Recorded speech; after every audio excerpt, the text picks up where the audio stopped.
Good morning, everyone. Welcome to Breakthrough Academy. I haven't been here for the last 2 weeks, so I'm excited to be back. It's something about when you're away from something that you do every week that you look forward to. Breakthrough, it's like salt, you know, you don't think much about it until you don't have it. No, you think about it during the week, but you don't realize how much you miss it until you don't have it. I'm glad to be back. I'm here with Pastor Peter and Jay Lewis. So glad to be back with you guys. It is so good to be back here, and we are live here from Melbourne, Australia with Breakthrough Academy. This is, here at Breakthrough, this is our Bible school that we run here every Friday live from Studio B, and it is such a great idea. The concept is learning to not just dive deeper in the Word, but Pastor Peter teaches us how we can dive deeper into the Word so that we can take the skills we learn here in Academy and take them into our everyday life as we learn more and more about God. So we are very excited. We've been learning about Jesus in this current series. We've been tying into a series we've been doing on Sundays where we've been learning about why Jesus is so awesome. And here in Academy, we've been learning about Jesus, most specifically for the last 3 weeks? 4 weeks? Yeah, 3 or 4 weeks. We've been learning what made Jesus sad, mad, and glad. And you know it's a good series because it all rhymes. So, Pastor, why don't you just tell us a bit about what we're going to be learning today?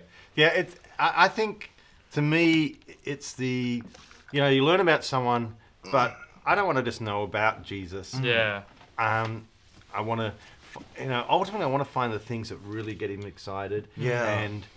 And there's nothing better than thinking I'm doing something and I'm just doing what, it's going to make Jesus happy. And it's like, and that's one of the things today. I want to look at a couple of scriptures. What made Jesus happy? You know what I mean? And it's like, and we'll look at some things that made him mad as well, because, hey, I want my kids to both understand what makes me happy, but also understand the other boundary. Don't be doing stuff that makes me mad.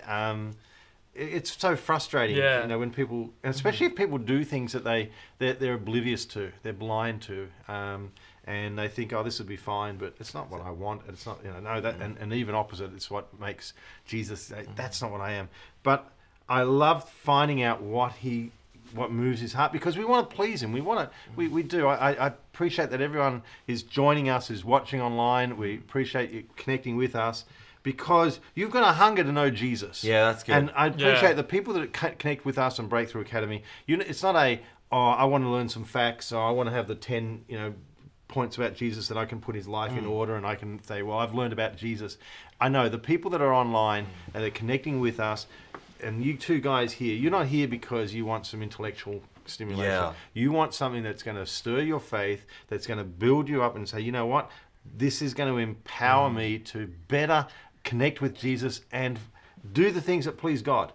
And live like Jesus and do the things that he did. Yeah. We're all besotted with Jesus. That's why we're here. We think he's amazing. But one of the dangers is sometimes you can be besotted with something and not realize that you are besotted with an image, not with the reality. Yeah. In fact, why don't we start there? All right. I was going to start one place. Let's go to Matthew. While you're finding that, welcome to our regulars, Peggy. Yes. Glad you could be here. This is like, I know this is live now, and we can always watch it later.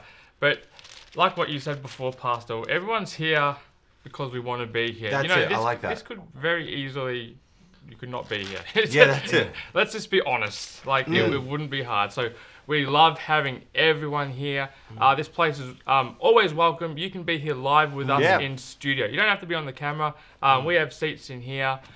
So you're always welcome to be here at the church live at 9 a.m. But we love having all of our regulars here.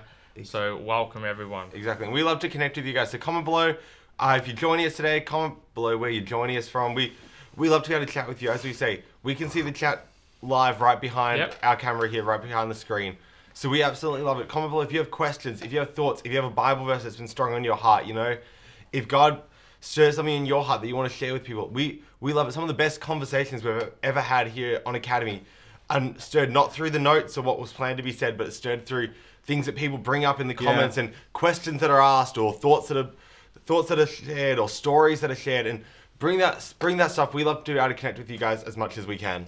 I think that's true. Often I think, this is what I'm going to do. Even now, I had a scripture. I'll start there. And as we're talking, and I believe that's part of, as you guys are engaging, as we're connecting, the Holy Spirit says, you know what, this is something right for now. Yeah. This is how to do it. And I really appreciate that we can interact, and it's not just, I've got a set teaching. It's being changed because of your questions and your hunger and your position and what you're desiring. And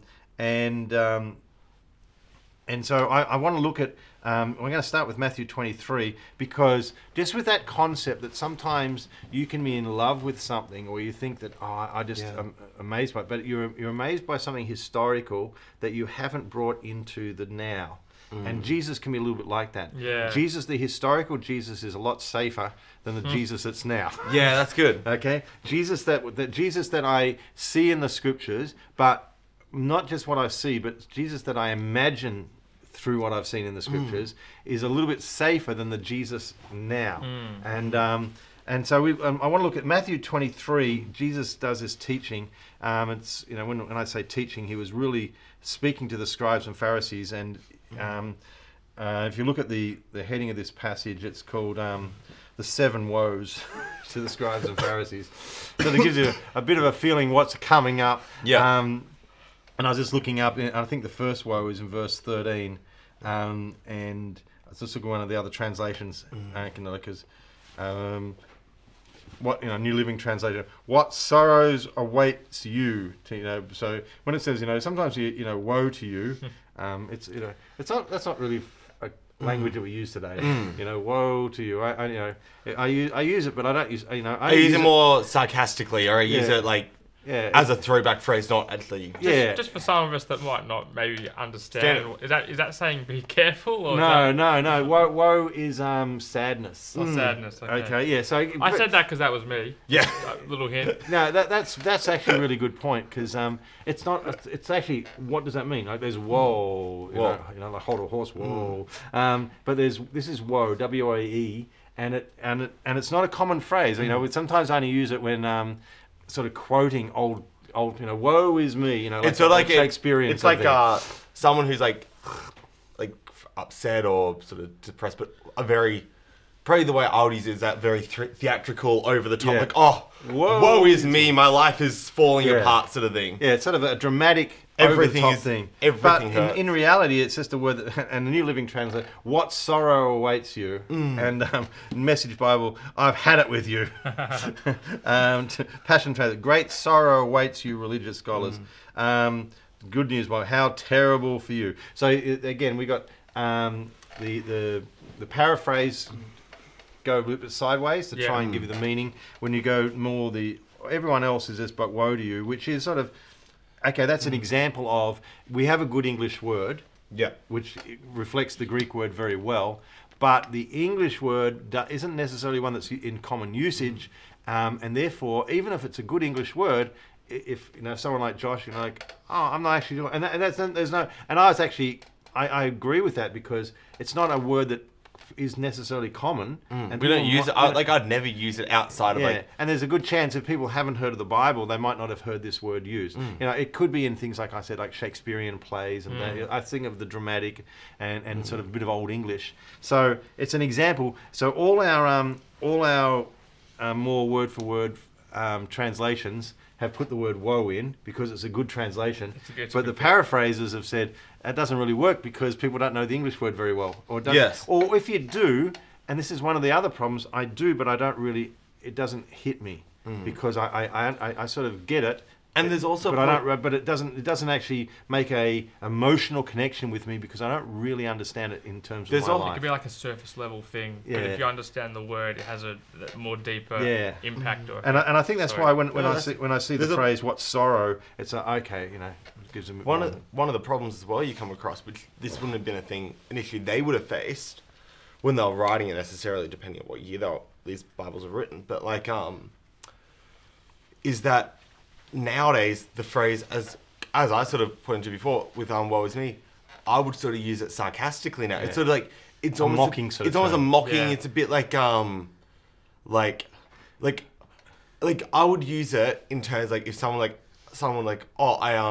I stubbed my toe. Oh. And they come in dragging their foot and I stubbed my toe, woe is you, a bit of get up you wuss, and you sort of now it's a very sarcastic term in today's society, particularly in Australia. I don't know what it'd be like around the world, but if I was to use it, if I told you, woe is your life, just a quick warning, I probably don't actually mean I'm really sorry for you. I'm probably meaning a bit more of like, get up, you fool, what are you doing? And it's like, but the issue is, I read him say, there's like, woe is you. And you've got no real context for it. Woe is you. I sort of think Jesus is being a bit like, oh, yeah, like, get over yourself. But when he actually reads like this, he's saying like, he actually means a great sorrow is ahead. But I would, if I read that and I read woe is you, I would instinctively read it as Jesus making fun of them and he doesn't actually think it's a big thing. Yeah. And that's the complete opposite of what is actually being meant. So an interesting way as words are, developed, that meaning changes. So let's just break it down for us, okay? And a little bit, one of the problems too is I read this and go, glad I'm not a Pharisee, because this is a brutal chapter. This is a brutal teaching that Jesus has, and this is one of the ones where sometimes people say, oh, Jesus is just so full of love. Yeah, well, he didn't shy away. No, chapter 23 is pretty brutal, and he said that's all right because it was against them Pharisees, them scribes. And we don't, and again, it can be like, I don't really understand who Pharisees are or what scribes are. What is a scribe? I don't know. What is the job of a scribe? Who is a scribe? We don't have scribes today. And so, what is a scribe? Yeah, what is a scribe? And so why is Jesus upset against them? And so it's the whole thing becomes a little bit removed from me. So 7 woes. I don't really understand that. Scribes, don't understand them. Pharisees, I know them that they're the bad ones that, But again, that's only if you read the Bible, you know that Pharisees are bad. Yeah. So this whole chapter can be a little bit like, whoa, it's sort of observing for out here.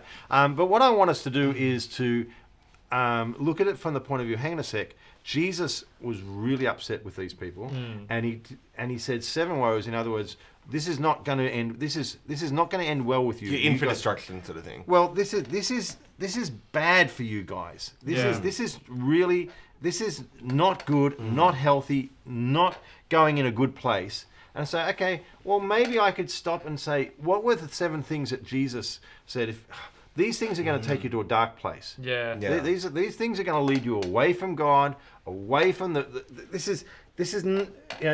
I've come here to give you life and to teach you things. You guys are going down a very different path, and it's not going to end well. The seven pathways that do not end well, they're disastrous. Don't go down this way. Don't do these things. And it's particularly aimed at a group of people called the Pharisees and scribes who were heading down that path. And so what it can tell me is what really upset him.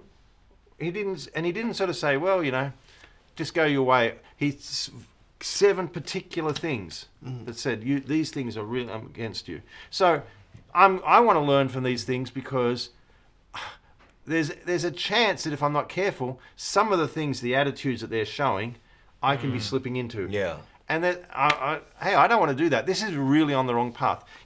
And it's just sort of a one way of learning from Jesus. The things that really upset him helps me to understand. I don't want to go anywhere near that. And if I sort of go to the opposite, I think I'm going to do the right. If you go towards you don't be worried about not doing those things, but go towards the things that he loves. Yeah. And if you're going that way, you're not you're not going the other way.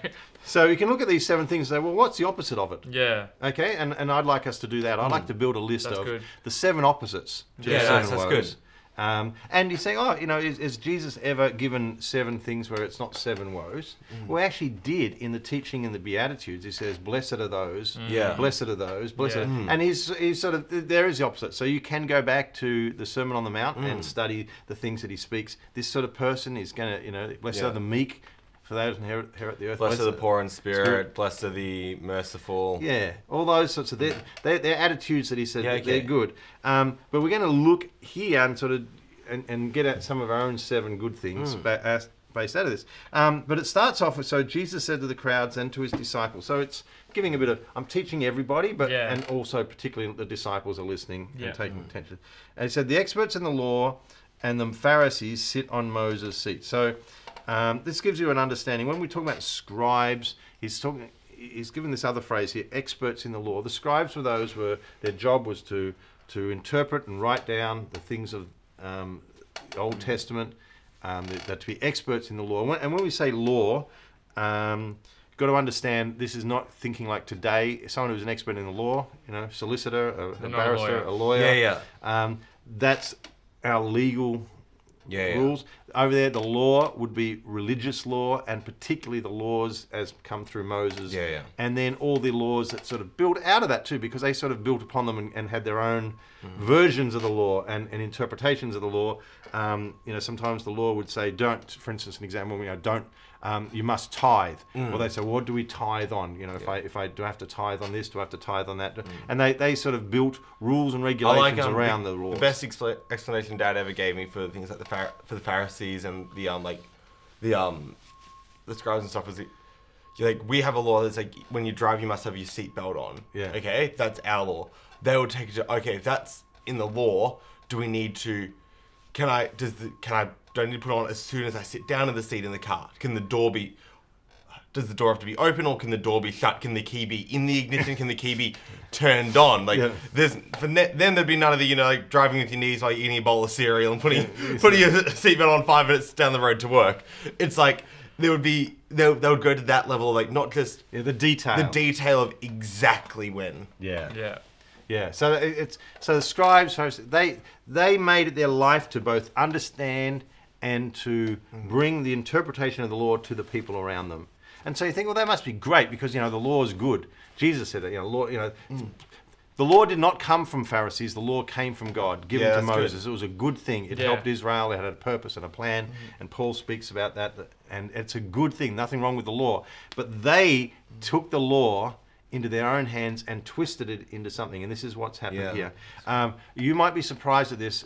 It'll probably shock some of you. Some people can take something which is good, like the Bible, like a concept like church, a concept like preaching, and they can twist it for through their own filter of their own selfishness and their own greed or their own motives, and they can misuse it. So not everybody who says they're a Bible teacher is doing the right thing. Because you can take the Bible and use it like a club. You can take the Bible and use it like a weapon just to hurt people. And to you can use it as a gotcha. Yeah, you can use the Bible just as something to build you up and to serve your purposes. So that's what they did. They took the law, which was good, but then they misused it, and in a way that became a bondage. It's really interesting. They took the extremities of it, added their own things, did that perfectly, while actually not doing the essence of it. The essence of it. Josh, it's almost like you've read this passage. I probably have. He probably has at some point, but it's we don't. You probably, but I'm saying that you're saying, that's actually one of the things that Jesus sort of targets in this. So well done. You've already picked up. It's not because I didn't know. I would have known what woe is otherwise. Yeah. So it says the experts in the law and the Pharisees sit on Moses' seat. He said, therefore, now just go back here. The experts in the law and the Pharisees sit on Moses' seat. What does that mean? Some people think either the physical seat, a literal seat in the temple. It actually, what it means is that they sit in the position of authority that Moses had. Yeah. Because they are teaching the the laws that Moses gave. So they come to you with the authority of Moses. And so let's take a Bible teacher that we're making a bit of fun of, someone who's not doing things right, but if they're teaching the Bible, well, you know what, the Bible is still right. Yeah, that's good. Yeah. Okay, that they're not doing it right, but if they're speaking from the Bible, then the Bible is okay. And listen to what Jesus says. Was it Paul that said it was in one of Paul's letters? I reckon one of his the last letters of his in the Bible. I think it's one. It has 4 chapters. I don't know which one it is, but where he says where he talks about, he's like, people getting all angry at each other. It's like, they're saying this, they're speaking the Bible, but are they doing it right? It's like, well, first of all, let's just be grateful. They're spreading the Bible. He's like, if nothing else, they're spreading the good news. There was the book of Philippians when he was in jail, and people were using their freedom because they weren't in jail, and they're sharing the gospel as a weapon against Paul. And he's like, I'm sort of happy the gospel gets shared anyway. The gospel gets shared. It's like, I always say it's a good base note of there's a bit of positive in anything, The gospel, at least the gospel's going out. And so Jesus says about these people, pay attention to what they tell you and do it. Because they're actually teaching from the law of Moses. But do not do what they do. For they do not practice what they teach. In other words, they're sharing good things from the Bible.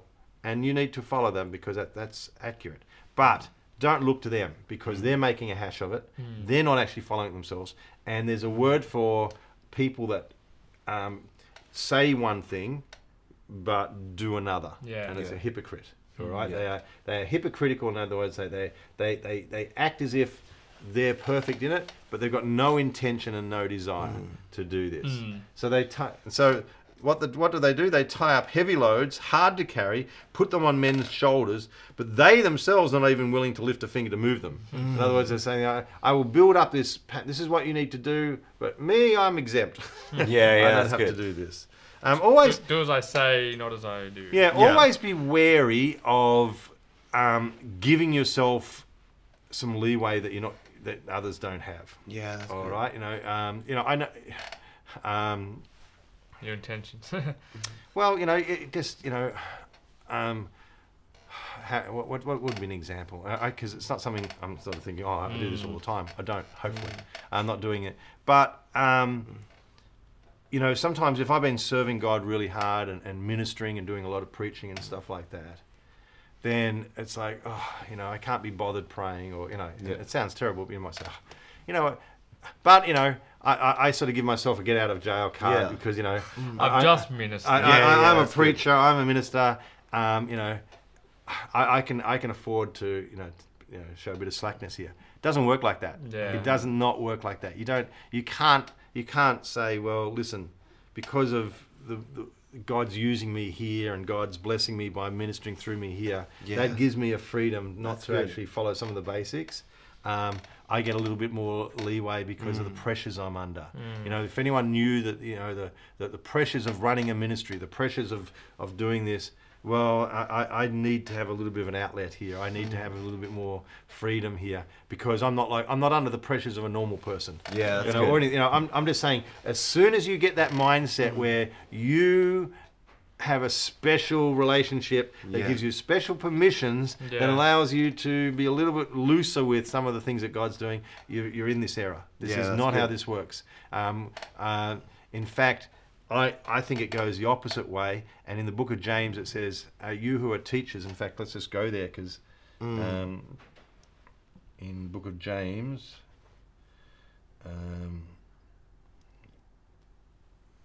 where do the conflicts and where do quarrels come for you? Let me just actually look it up. Go old school for a minute. Go old school.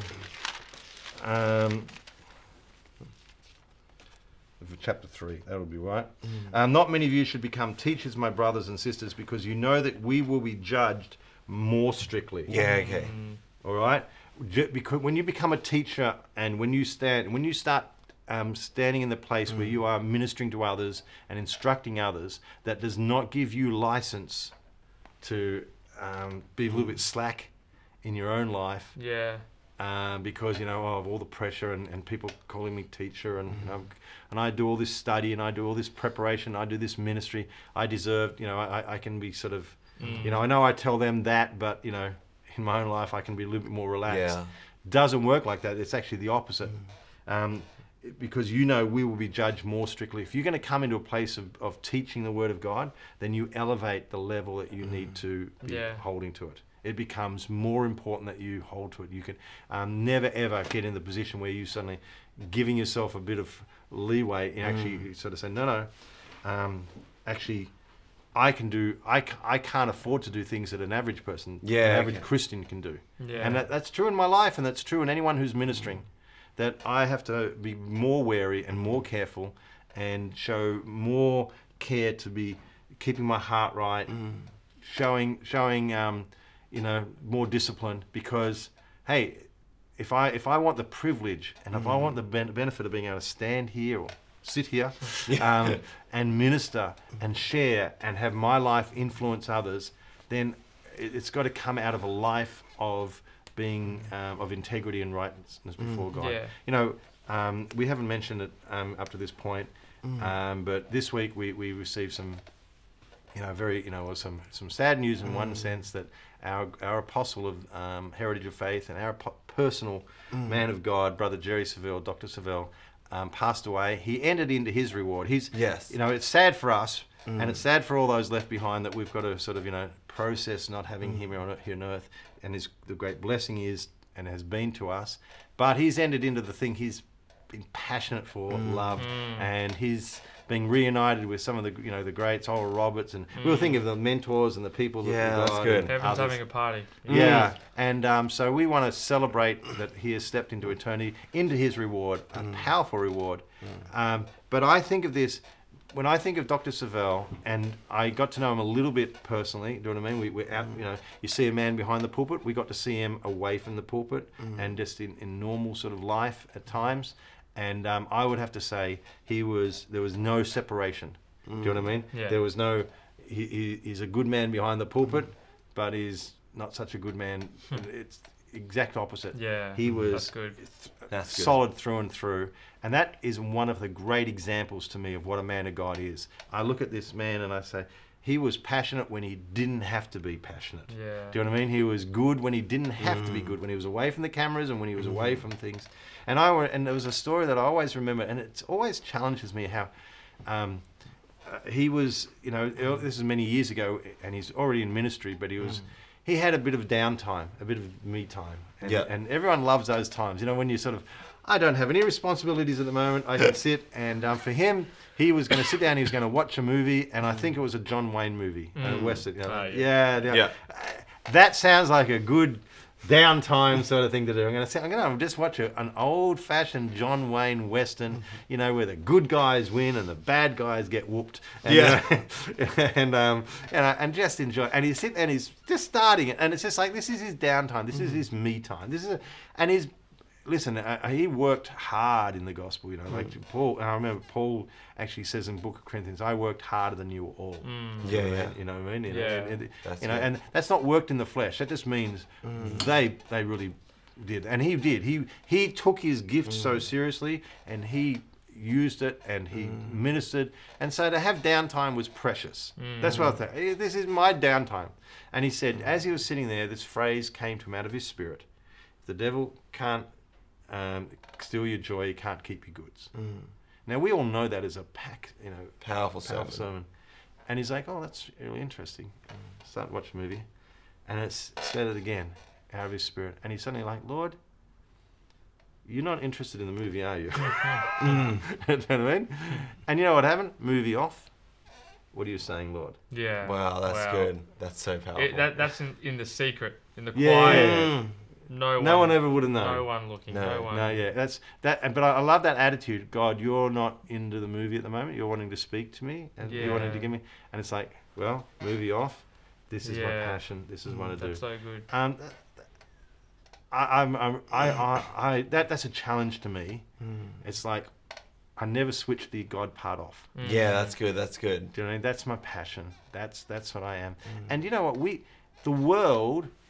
I don't think he would have ever known. That's probably one of the most powerful sermons that's gone around the world. It's helped so many people to stay free and to push the devil back and not allow him to get in and steal the things that he has by this being able to stay in joy. And by being able to stay in joy, they have blocked what the enemy has wanted to do. How many marriages have been saved? How many jobs have been saved? How many people are still in health and living? How many people are still alive because they took hold of this principle? Yes. How many people have seen provision for them and their family because they held on to this? How many churches are still in existence because the pastor got hold of this and did not allow the devil to steal what he was trying to do? You know what I mean?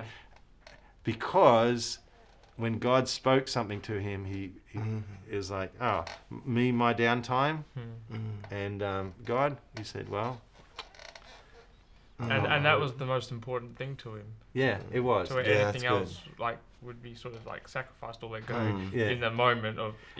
He never shared that in the way that woe is me. Woe is me. Yeah. He never shared that in a way that like you got to feel sorry for me. I never get to watch John Wayne. He more said it in the way like, God gave me something so precious that day. Yeah. I was given the opportunity at something that was so precious. Yeah, that's good. And so I just want to honor him as a man who lived the right way in this. Do you know what I mean? He was not someone who put pressures on someone else and then he had an easier life. He in fact held himself to the highest standard. And then let others and then minister out of that. So I just want to honour Dr. Savelle as a man of great integrity who's had great impact on us because of that life that served you. And that's to stir me up. That hunger. The hunger he had for God and the things of God. So let's go back to Matthew 23. They do all their deeds to be seen by people, for they make their phylacteries wide and their tassels long. Again, thanks to a literal translation, a more word-for-word translation. No one is aware, except if you've got Jewish heritage or something like that, of what a phylactery is, and their tassels long. What is it? Okay. Well, all you have to do is okay, and this is. I actually appreciate what Jay said. When I'm teaching these things, I will not just say, "Oh, let you learn from my great knowledge." I'll actually show you how I learn. Yeah, awesome. So you can find, when you face other situations, you're not reliant on me. You can say, what do I do? So, okay, I'm asking you guys a question. You read this. What do you do? No. Oh, Google is one. You can I just Google what it is. Well, no, think Bible. If they're putting a word in here the same as woe, this is a word-for-word translation, New English translation, and it's using a word that you're not familiar with. So it's probably an accurate translation, but it's using a level of English or understanding that you probably don't have. So lean in.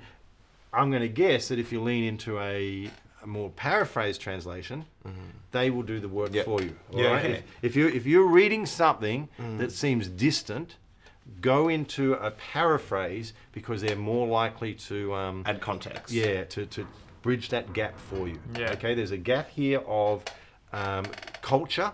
Okay, it's a cultural thing that Jews knew what a phylactery was. It was part of their culture, but it's separate to you. It's not part of our modern culture. So I'll switch to a translation that will make that bridge for me. Now, in making that bridge, I'm going to lose what was said in the Greek a little bit more accurately, because I'm going to get a translation that is not what in the Greek. In the Greek, it didn't describe it.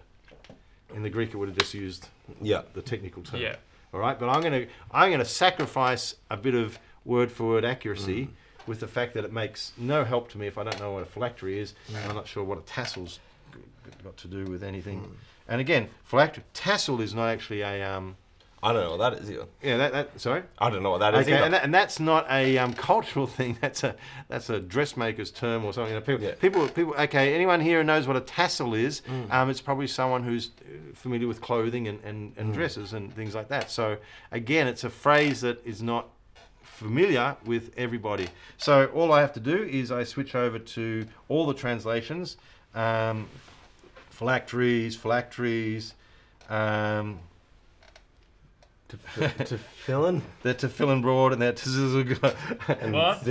Okay, don't worry about this. This is the complete Jewish Bible. They're using the Hebrew terms for these things. That's not helping me. What is it? They're tefillin broad and they're... What's that, Jay?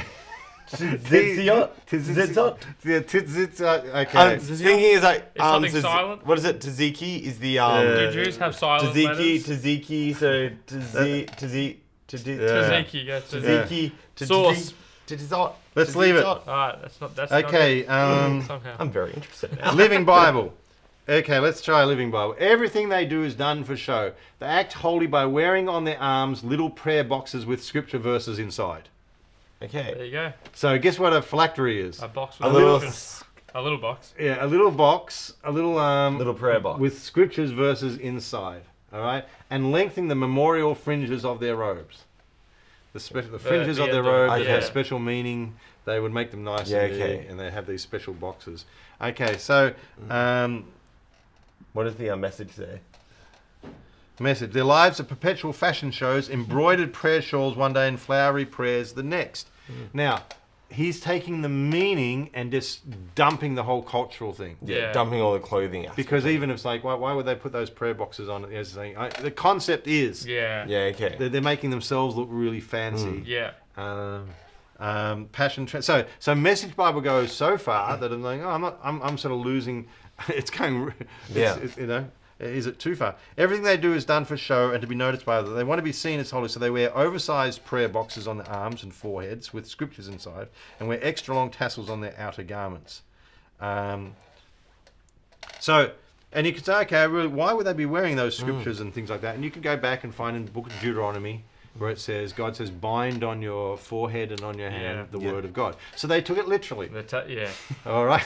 It's unlike them. Good old, it's unlike them to take something which God says, I want you to put these scriptures in your head and right here. Right hand means handy, right where you're going to use it, on your head, right where you're thinking about it. And so they took that literally little box and they put scriptures in it and they'd bind it on. And of course the Pharisees I make my box big so everyone can see. Yeah. You know, how many scriptures I'm holding on to. Look at it. Wow, you're a man of God. You know, look at your phylacteries. You know, and tassels. You know, represented. You know, the things of God, and they're like, okay. So Jesus is like, you're overemphasizing these things to try and impress others. All right, so putting on a show. So there you go. Without Google, just by going into other Bible translations. Okay. Also, then you can Google it, and you'll probably find a few things. You know, but you might be able to find a photo or something like that. They can give more. Yeah. Well, let's. Yeah. So, do you want to have a look at a photo of a factory? I was very interested. I'm still cannot understand what that would look like. Yeah. So now now we're going to work out if I remember how to spell it. I'm very impressed. Well, I would start by saying Jewish. A few congratulations to our pastor in the chat for that. All right. Okay. There's a man with a phylactery on his head. Okay. Right. Nice. Well, then we can. Yeah. I don't think that would have the same effect if we were to do that. Yeah. Like a unicorn. May have been praised for it. I don't know, but. Okay. Here's one being a box unicorn. Yeah, I was gonna say. Here's a phylactery wrapped around on the arm, and there's one on the head. I thought it would be like a scroll. Two small leather boxes contain verses from the first books of the Bible. Boxes attached to leather straps, one tied the arm, other than the head. Worn as a reminder of God and to follow Jewish law daily. Removed at conclusion of morning prayer services. So this is actually something that is current for. It's called tefillin. Do you remember that Hebrew word? Yeah. Tefillin in the Jewish. Yeah. So that's and the source. Tefillin in Hebrew are worn by observant Jewish men each weekday morning during prayer. I don't think that this is talking about in the past. This is what's still done. This is about observant Jewish men today. Current, yeah. Okay, so there you go. So it's so to a Jewish person, they recognise straight away, you know, and it's like you've got you put giant phylacteries on. Yeah, so you can show just how. But it's interesting suddenly the context you have of what Jesus is saying, and immediately you can start to understand why he's saying it. Yeah. So they do all their deeds to be seen by people. Now, can I say, now you can read a more word-for-word translation because the word phylactery now has meaning something to you. So you can actually get it's actually more accurate for you and helpful because it's bridged the gap. Now this is a better translation rather than Jesus didn't give the explanation. He wasn't said, I'll explain to you what a phylactery is. They all knew. So this is more how it would sound. He said they do all their deeds to be seen by people. They make their phylacteries wide and their tassels long. They love the place of honor at banquets and the best seats in the synagogues. They love the place of honor at banquets and the best seats in the synagogues, and elaborate greetings in the marketplaces, and have people call them, "Hi, Rabbi." Oh, shucks. Do you get the fact? And they love all these things. Yeah. They actually purposely emphasize things so that people will notice. Yeah. Do you know what I mean? Yeah. Have you ever done something in the background and people didn't notice, and you're just so annoyed? Closing the gate. We closed the church gate in the rain one day. It was one Sunday, me and Josh, we weren't the last to leave, but one of the last to leave church, and we were going out, and it started to rain, and if you've ever been a breakthrough in the building, you know there's two main gates. There's the gates to the car park, and then there's the gates to the entrance area. So normally the entrance gates will get closed a bit early while people are leaving the car park. Me and Josh went out, we were getting ready to go, and it was raining. We were about to go. And we noticed the gates were gates leaving. We were about to get in the car, but no, let's do the right thing. And we're going to go close the main gates. So someone else doesn't have to go out in the rain and close, not the car park gates, but we can close the... So someone's job would have been someone's job is to come and close the gates. We're going to close the gates for them. Big metal gates. We're going to go close these gates. So we're going to we pick one up and we drag them around, and you know they can be heavy and they scrape and they're noisy as. And so you carry them, and We locked the gate. And it's in the rain. And it's in the rain. And we got wet. Had you mentioned that it was raining? It was pouring. It was pouring. I think it was like more than what it was. Yeah, no one was building an ark. Let's put it that. But there was but it was raining, and we're like, we're gonna do the right thing. We did it, and we're like, we're gonna do, and then we realized no one saw us. It was really annoying, so no one mentioned it. So we realized we had to mention it at lunch so everyone could give us. We made a decision. I've already got a few heavenly rewards. I just want this earthly reward now. We decided we've got enough heavenly rewards built up. We'll get more later. We can take an earthly one I want this one now. I want this one now. We cashed out a bit early. We cashed out very early. 10 minutes later at lunch. Well, can I say, you made your shutting of the gates loud. Yes. Yes. Oh, woe is us. Look how I shut the gates, everybody. I'm such a holy person. It was raining, by the way, if we didn't mention it already as well. Yeah. We have to dry ourselves off after. Yes. It was like... Do we have to change our clothes? I think so. Or do we just make that up? I think we have to do this. You know, like do like the whole like... So... We were Pharisees. That attitude, which just really needs what you're doing to get recognition and feeds on it, but acts as if it's nothing. Like I'm just walking around looking holy. That got up Jesus' nose. Yeah. All right. So we let's come back to. We were joking. Yeah. Yeah. Let's come back to the point of what we're doing this to learn from. Jesus was not impressed with this. Yeah. And when I say that, that's sarcastic. That's Jesus was upset with this. Call it out. Yeah, and he did not like their attitude, the way they went around trying to do seemingly very spiritual things so that other people would see them and give them some sort of honor, and they would love that sense. And it says, so they would love the place of honor at banquets and the best seats in the synagogues and elaborate greetings in marketplaces, have people call them rabbi.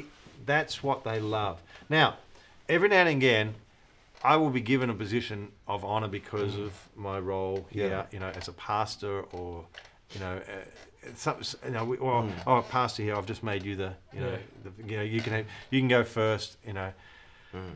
I'm always very grateful, and I certainly don't want to say, don't make it embarrassing for people. Yeah. And sometimes there's the Lord says, those who are last will be first. Is that sometimes you take a position and the Lord elevates you, and the Lord gives you favor, and the Lord gives you, and that's part of His goodness and His grace and His favor, and you get positions. And there's also a point where it's like we as the church are called to that. Like all throughout Paul's writings and stuff, he talks about like honor guest ministers, honor your pastors, honor your mother and father. Like we're called to show that honor. So you receive it because it's what. Yeah, they're doing the right thing, sort of thing. So first of all, I always understand that they're really honouring God. Yeah, that's it. Do you know what I mean? And when I'm not saying I am God. No. It's like actually they're honouring God. No, what I mean is I honour the fact that if someone comes to me after a message and says, "Oh, that was so helpful. That was such a blessing." I'm so glad for you. I'm really, what was it that really helped you? And I get excited for them, but you know what? Inside, I'm going, how awesome are you, God? Because I know 100% that what they got was because you've worked in my life. Yeah. You've given me the revelation. You've given me an anointing and ability to share. You also, Lord, put things in my mouth that I wasn't even planning to share at times, and how good you are. And I don't say that all, and I don't use that fake, it wasn't me, and we have a favourite saying, when Stephen Furtick preached his first sermon. Oh, I love this. And he went up to one of the elders. One of the elders came to him after. So this is one of his, Stephen Furtick, who's a great Bible teacher. But one of his first sermons, which I imagine would have been good for a young man. You know what I mean? Would have been good for the elder came and said, that was really good. He's like, that was good, Stephen. And Pastor Stephen's like, oh, it was all God. And the elder turned around and started walking with it. Wasn't that good, Stephen? It was good. Yeah, it was all God. It wasn't that good. So I don't try and sort of say, oh, it's only God, because I understand what they're saying. They're not trying to, and that can be embarrassing or trying to put them down, as if to say, you've I'm more spiritual than you by pointing to God. But I internally, 100%, and I don't bask in it, and I don't sit in it, because that's dangerous. Yeah. You know, once I start looking, and especially if I start seeking it, because then you will say things and do things in order to get that response. Yeah. You start, and that's what it said. You start to do things, and if they don't notice, you got to make your phylactery a little bit bigger so that they do notice you. And Jesus said, I hate that attitude. Yeah. I really, it makes me mad that this attitude. So it's I don't want to start leaning into that. And, but nor do I want to go into false humility. It's learning what this looks like. What's just like it's 30 seconds. What would you say false humility is? Just for false humility is still having problems in the heart, but trying to act and put a framework around you that makes you say I'm not anything. Yeah. But I'm craving it. But I'm trying to say don't look at me when I want you to look at me. Do you know what I mean? Okay, and so don't look at me. Don't look at me when it's like, oh, actually, I'd get really annoyed if you don't look at me. Yeah. That's what I've got to deal with, and not these showy. Don't look at me. That's why I'm saying sometimes, you know, oh, well, actually, I'm actually making it more about me by doing that. If I just let it go through to the keeper and just say, oh, thank you, that was really good, I actually just let it go to God. And so they love the elaborate greetings in the marketplace. They love having people go, oh, Rabbi. He said, but you're not to be called Rabbi, for you have one teacher and you're all brothers. And you know no one, and call no one your father on earth, for you have one Father who's in heaven. These are a couple of phrases like, sorry. And you know what the Pharisee does? They grab these verses and you're not allowed to call anyone father. You know? Hey, person who, you know, raised me and was responsible for my birth. But I can't call you father because, you know, the Bible says I can't call you father. Or, you know, I can't call you rabbi because what Jesus is saying, you know, you look in the context of this, I don't think that's what he's trying to do. Make a new set of rules to replace an old set of rules. That would sort of go against the whole flow of what he's doing. He's saying, don't love these titles, don't gravitate and take these titles as places of honor that become important to you. Just recognize, you know, don't be needing. So, but if someone calls you a title and it represents the gifting and calling that's on your life. I don't say, oh, you're not allowed to do that. No, exactly. You know what I mean? But what I'm not allowed to do is sort of take that title and make it my identity and who I am and crave it and require it and get mad when people don't use the right title or anything like that. So I think that's the heart of it. You're not, nor are you to be called teacher. Well, I'm in trouble. People say, oh, you know, pastor is a teacher. Don't call me that. Yeah. Shoot you down. Well, that would be sort of misunderstanding this whole concept. But what I'm for you have one teacher, the Christ. I think that's the essence of what I was saying is when anyone recognizes and honors the gift that I have, I recognize it is a gift. That it is empowered and enabled by God, and He is actually what makes it. And not in a superficial like, oh, it wasn't me, when I really, really love it is me. I've actually got to be very, very aware, you know what, it wasn't me. It wasn't me. It's like, it's important to not hold on to what is rightfully God's. That's so it's like you know, if someone says something, it's like what you're saying internally. I just redirect that. This is rightfully yours, God. Like they said that to me. You are so this good, is because of what you have done in me. You know? You've got to just be like, and to be honest, I think there's a part. It's really good. Often when God's worked and moved, and you've seen, you know, miracles or revelations or healings or people, you know, get saved and all those things. You sit back and just bask in the fact, God, how good you are, because we know, you and me know. It was not me. It was not me. And it's like this, I just want to just own this again. How good you are, God. Because you don't say, don't look at him, don't look at him. You use me and you allow me to be front and center. You allow me to speak the words for you. You allow me to be the one that lays my hands on. You fill me with a boldness and a passion that I feel I could rip the back off a chair and I could, you know, go hard at the devil, and there's a power of God surges on me. The faith, I get a gift of faith. Nothing can stand in my way. You just feel $1 million. And you're allowed to be the one that speaks, and you're allowed to be the one that rebukes, and you're allowed to be, when it rebukes the devil. You're the one that allows to see God work. He lets me be front and center. He lets me be involved in it. He doesn't say, whoa, God's moving, quick. I need to humiliate. I need to humiliate you. I need to put you down. So people straight away recognize it's not him. It's not him. Do you know what I mean? And, the only time that really... I would have been really tempted to do that with Moses. When Moses got annoyed, and it started to be about Moses, and when Moses, it was strike the rock, and God said, now, if you can go back, I won't go back and do the teaching now. Just checking. Just checking something.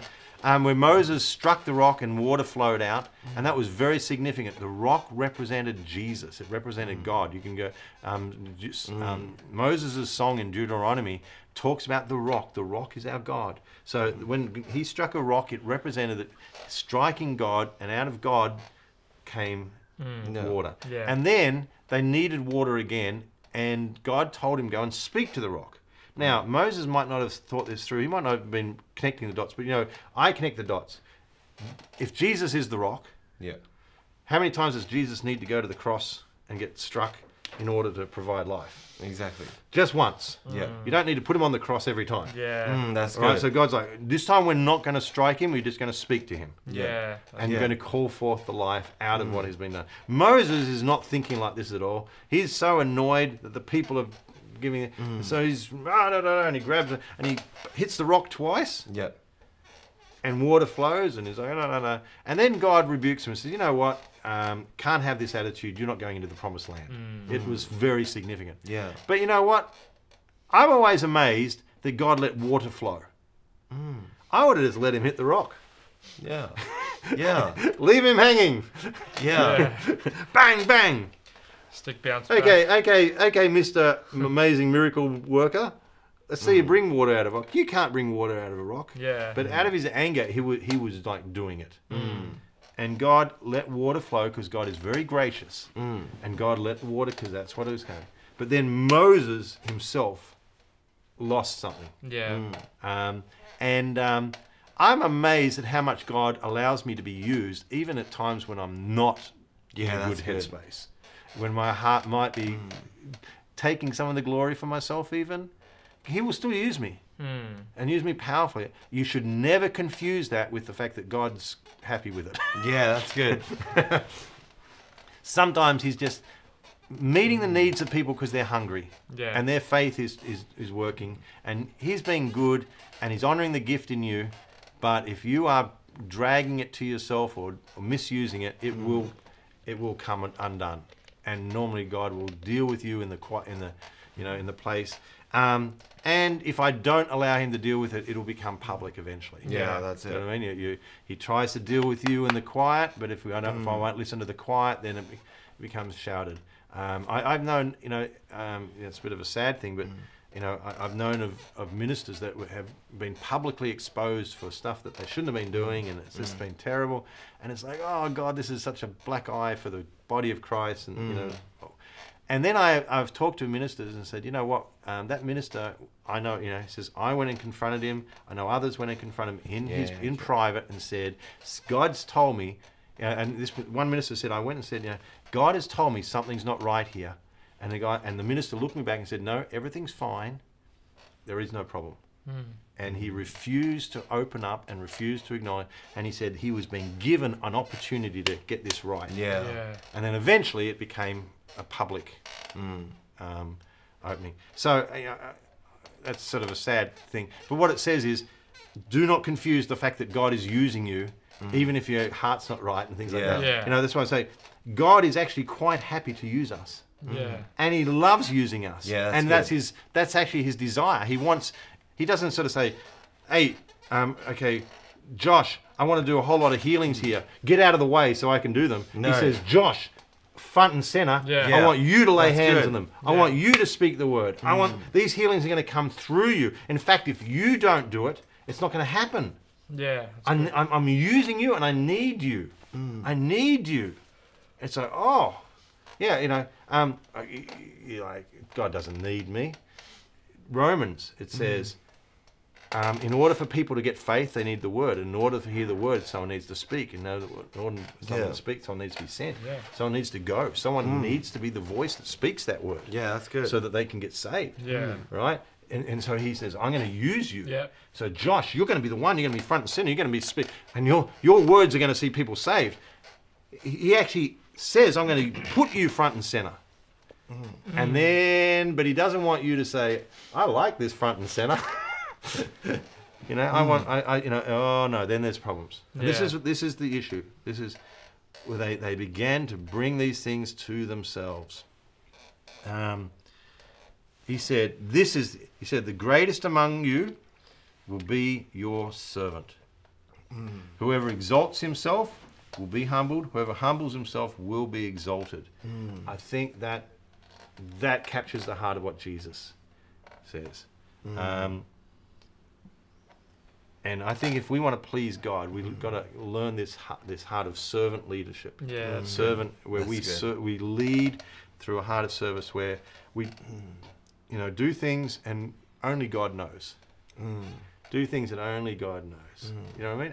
And make decisions. Like the time when I gave up. Yeah.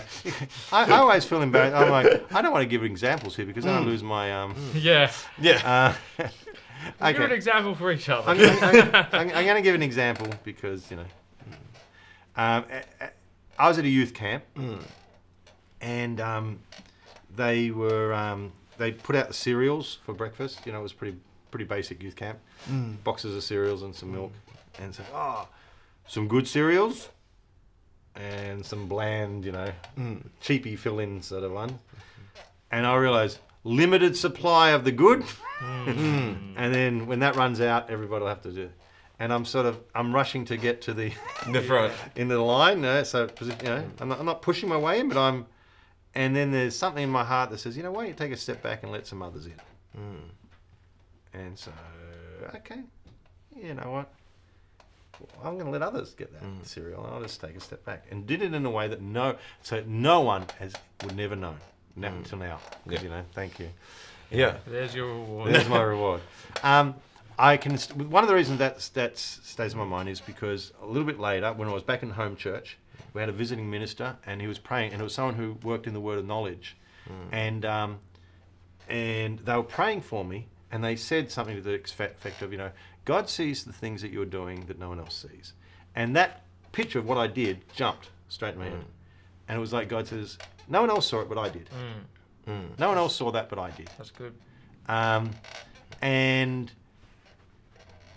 now that everyone else knows, I'm not sure what happens to my reward for that.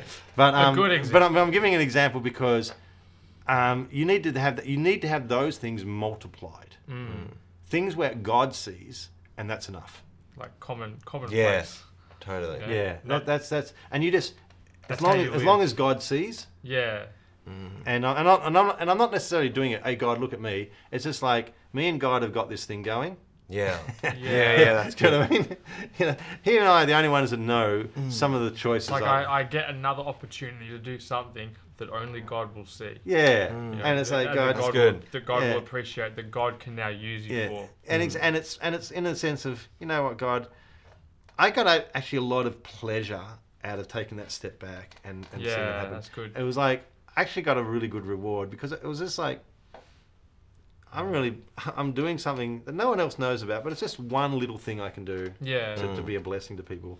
And the fact that no one saw or knew actually made it special. It was like me and it's like me and God shared and it's a little thing, but you've got to multiply that over and over. There's things that you do, prayers that you pray, time that you give up, things that you sow, that people won't ever know about. And that's all right because it's not about people knowing, it's about me and God. And servant leadership where actually, you just do it because you want to honor God. And you just love his people and you just want him to get glorified and you just do whatever it takes. And for God to get glory, often you've got to press in and you've got to dig a little bit deeper. Like I want to find the gold of the word, then we've got to dig a little bit deeper. Yeah. Well, sometimes you've got to do digging. And what does it say in Proverbs? Or it's like wisdom's not on the surface. Yeah, wisdom is like seek wisdom like bury treasure. Yeah, go. It's probably NLT, but I forget where it is. But yeah, seek it. You got to do that, and so that's sort of that's the Jesus attitude, all right, and that's and if you ever find yourself needing this attention, that's a big warning. You know, that's good. It's just, anyway, so we're moving on. Verse 13. So now the first of the woes. So that was sort of his prelim. But woe to you. It's going down the wrong track. This is not ending well. This is going to be terrible. Experts in the law and you Pharisees, you hypocrites. So he's got another name for them now. That hypocrites. The word hypocrite. So we've had a quick shout out to our Lee from Queensland who's joining us. He's giving a shout out to our Josh. Good to have you back. Glad to be back, Lee. Lee, what are you saying, mate? I thought I carried the helper role quite well last couple of weeks now. I thought you did all right. I was not. No Josh. Who can be a Josh? You be Jay and I'll be Josh. I think we're good with that. I don't want to be you, mate. That's okay. While you guys are just busy getting yourself sorted over there, we're just getting some earthly rewards. You'll enjoy this. The English word hypocrites comes from the Greek word hypocrites. Great. So guess where hypocrites come from? Hypocritio. From this word here. Hypocrite. So let's just to act as a hypocrite. So let's just look at what it is. To act under secrecy, to pretend.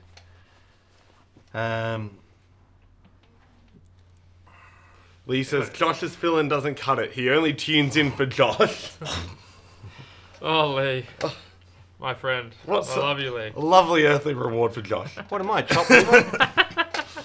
Okay. Later it quite. So this is word that developed into something that meant something more. So by the time it comes to Jesus' use, it's acquired the meaning to represent, act, or impersonate someone, as an actor would.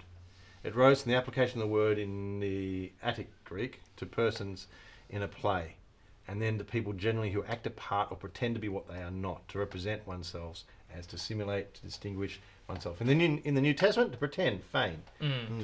So it's like actors were hypocrites. Well, Peter isn't that bad either. Hey, there's only one person left. He's obviously talking about Brooke when she filled in for the 2 weeks when we went. So hypocrites broadly meant, it came from the word actors. But he's basically saying you're wearing a mask. You're pretending to be one thing, but you false face. Two-face. Two-face. You hypocrites, you keep locking people out of the kingdom of heaven, for you neither enter nor permit those trying to enter to go in. In other words, the way they were behaving was actually preventing people from getting the truth. The reality of it. Not a good thing. So that's number one. You lock people out. Lee says, anyways, back to the word.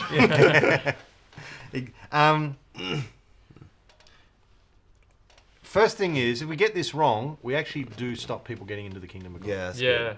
Not that, and that's what God's really intending. That's the purpose, is to get people into His kingdom and stuff like that. It's what's His priority and what we can do. We can get it wrong. Number two, woe to you experts in the law and you Pharisees, you hypocrites!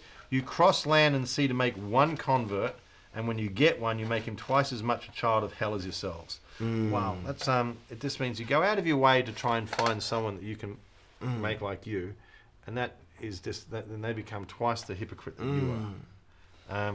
You don't want people. You don't want that to be your legacy. You do not want that on your gravestone. No. He made people twice as much a son of, well, not hell, child of. Well, maybe it is hell. Child of hell as yourself. Okay, go to the next one. Woe to you blind guides. Okay, so he's got a new name. So experts in law and Pharisees. Now, woe to you blind guides who say, whoever swears by the temple is bound by nothing, but whoever swears by the gold of the temple is bound by the oath. This is a little bit like, what? With this, and again, culturally, this is something... Okay, so what would you say? So would you jump to like an NLT or something here? Or? Yeah, so you could do... Now, this one's probably a little bit more dangerous. I'm going to guess this is not words that I'm struggling with. I understand everything that's been said here. So this is not words. This is like, why would you be even doing that? So the danger is that I can't go to a translation that makes it clearer because it's already clear. It's not using phylacteries, which I don't understand. It's using words that are swears by the temple, you know, is bound by nothing. So they're making some sort of oath, but they do an oath by the temple. Now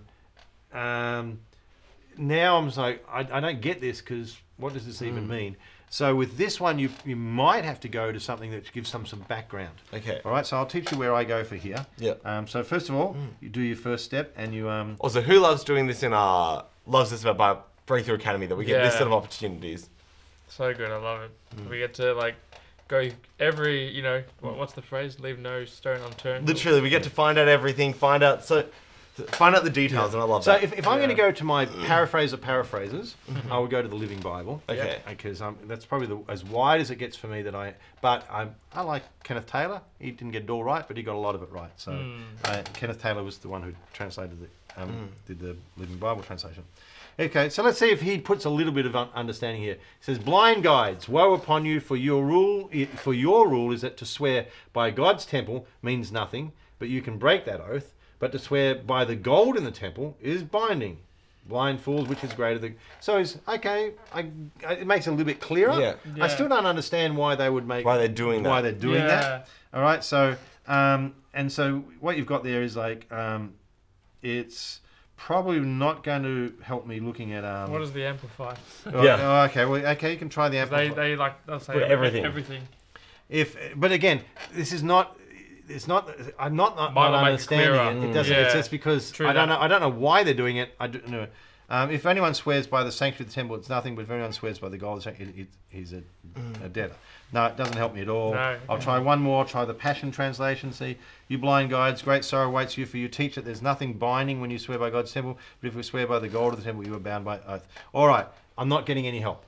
So now I will go to two references that some people might not have access to, so you have to maybe download these or do a search. So I'm just telling where. So I'm going to go to the New English Translation Notes, and all they do is give a more clearer translation. Doesn't help me. All right, so nothing there. Thanks, Net. Thanks, New English. But is that normally a good place to go? The NET notes? Sometimes, because it's mainly translation notes. But sometimes it'll go a bit wider and give cultural notes or read that. They're giving reasons behind the translation, so that might help. So with the phylacteries, they might have done something there. They might go and check. I do have another thing which I do find is helpful. The IVP, maybe can't read it, so I'll read that. The IVP, which is the company produces, Bible Background Commentary. This commentary was designed by someone to send to missionaries who would be out in the field trying to do Bible study with, back then it was written for when we didn't have Google and all the rest. And you couldn't take your library with you. You would be out in the field with a Bible, and he says, if I give you one commentary to help you with the stuff that you're just not going to know in the Bible, which is background cultural stuff. Nice. Stuff that's not obvious. So I'm trying to give you cultural background or how this fits into that, and that's what this. So I'm not trying. It's not interpreting. It's not trying to make you understand what is here. It's trying to help you with the parts that this doesn't make sense, and there's nowhere here. So all right. So it's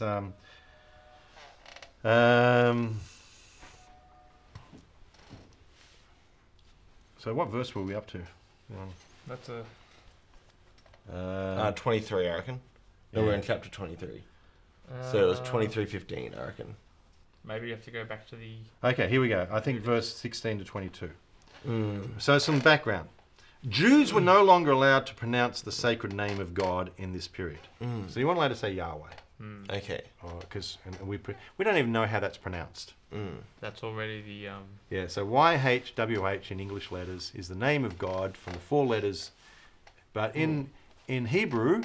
they didn't give you. They only give you the capital letters. They don't give you any help as to how the pronunciation is.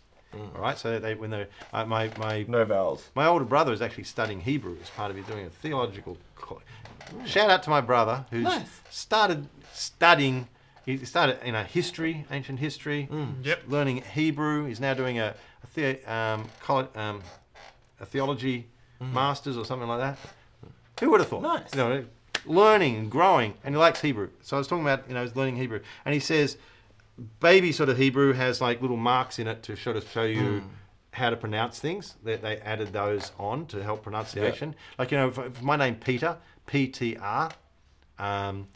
We put the E's in there to help me know how to sort of... Yeah. But that doesn't necessarily help me. They had no vowels, that could be Petter, with Peter.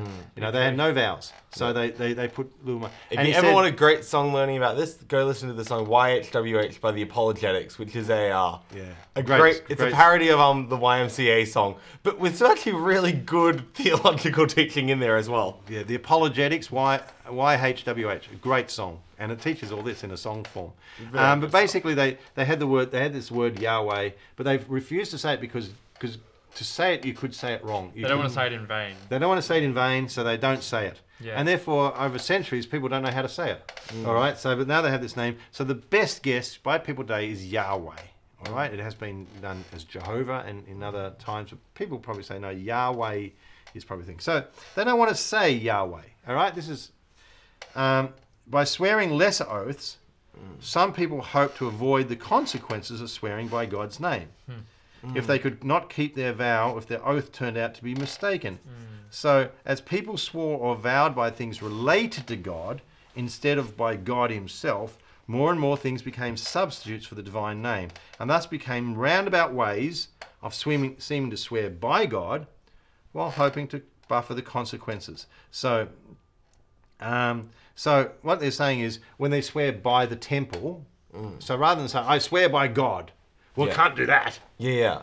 So we will, if I swear by the temple. Yeah. But what he's saying is that they got to the point where swearing by the temple meant less than swearing by the gold within the temple.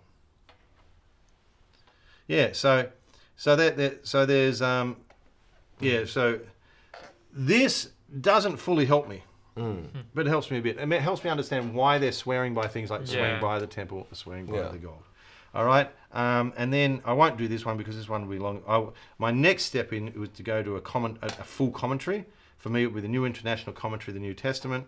And, that will be a long... So what are commentaries? They're just things where they discuss every verse. They discuss every verse, and some commentaries, a deep dive. Or something. Deep dive, yeah. This one you can see that they dive pretty deep into here. I reckon it's 50, like 16, I reckon. Yeah. Yeah. So nothing there. So that's actually just the translation verse with some translation notes in it. Then you come down further. So anyway, it's a bit long and hard to follow through here. Okay. So I will just say, you got to dive in a little bit to get this, and you might have to go do some search and it'll take some time. Take a little bit of time. So some people are like, I've got no time for that. Well, that's all right. You will, you can. I'm not saying everyone. I will, because that's my heart.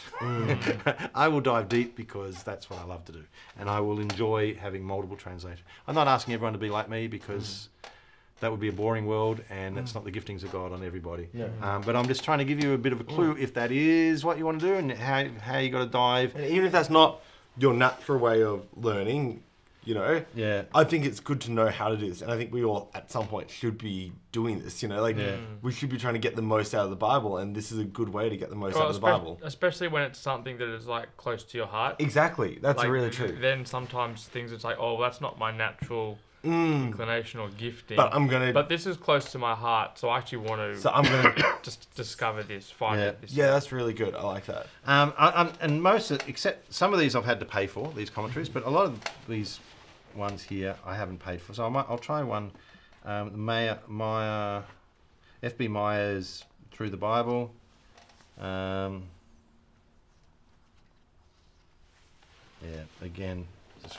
I took a guess. All right. Okay, I'm just going to go back to it because I don't know where. they like we said with the seatbelt, Yeah. they start making rules. Yeah. Okay, so they start to define things. Some things, if you say it by this, there's a bit of an out. But if you say it by this, well, it's more serious. All right, so if you make a vow by the temple, and it doesn't happen, oh well, that's a shame. Yeah. But if you make a vow on the gold of the temple, oh, that's serious. There's more weight to it. So they sort of say, they sort of layer their They made vows tiers for their different types of vows. Yeah, and that just gets up Jesus' nose. He's like, seriously, you're making a vow, but you're already planning it out. Yeah. Yeah. Do you know what I mean? Yes, I will, but it's like crossing. It's like, can I just say, it's like making a promise with your fingers crossed. Yeah. Exactly. Yeah. Well, what sort of promise is that? Because it's in some people's Pinky mind promise. it means it's not a real promise. Yeah. Because I'm saying it, but I don't have to be held to it. It's just nonsense. And it's can I say, okay, let's bring it in as if I was writing the Bible and making a modern paraphrase. It's like you make promises. But then you say the same promise with your fingers crossed as if that gets you out of it. Seriously, as if God who made your hands is going to be any less likely to follow, to make this serious than if you've got your fingers crossed. Come on. So